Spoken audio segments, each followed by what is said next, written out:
set. New storyteller. New New storyteller. storyteller is the one. He's the only Lead. ever.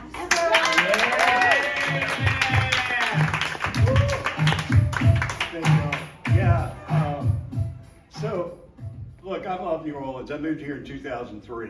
Whoa. Yeah. And I hardly ever leave. But about 7 years ago, I took a vacation and I went to the country and I went to this place called Pickwick Lake, Tennessee. Now, Pickwick Lake, if you don't know it, I want you to think of the television show Ozarks. But it's smaller and shadier. And if you don't know the TV show Ozarks, just think of a bunch of crazy white people on meth. Okay, that's Pickwick, okay. So, first day I'm there, I run out of cigarettes around 8 o'clock.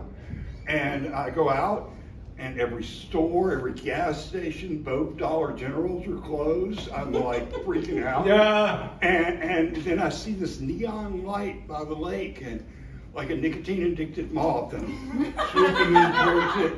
And behind a closed gas station, there's something that looks like it could be a bar. So I walk up to the door, and there's this glass door with a huge dog behind it. I open the door, start petting the dog, and I'm like, hey, please tell me you have a cigarette machine. And the lady behind the bar goes, oh, honey, we don't, but I'll sell you a pack of mine. So I go in, sit down. Whew, I am at home. I mean, like, bar, like I do bar. Bar is my favorite game. If bar was Jeopardy, I would be the returning champion. Okay, so, and I have a type. And my type is bartender. And this one was so pretty, she had 3 first names. Yeah, Tanya Lynn Carter. And Tanya Lynn's like, I like you. What's your favorite song? And I'm like, Sympathy for the Devil, the Rolling Stones. I don't think we have that one.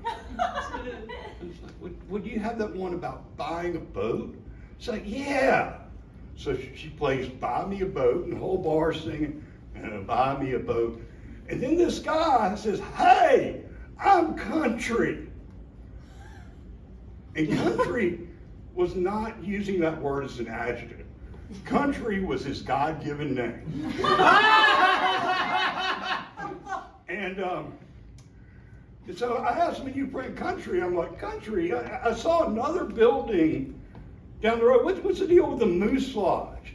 He's like, oh, that Moose Lodge, all they do is play poker, drink moonshine, and smoke marijuana all day. And I'm like, whoa, that sounds like my kind of place. And he looks at me and goes, you like to smoke marijuana? And then Country and I take a walk. And an hour later, back at the bar with Tanya Lynn, and I'm expressing my interest in the Moose Lodge. And she's like, well, I'm working there Sunday for the NASCAR. You should come by.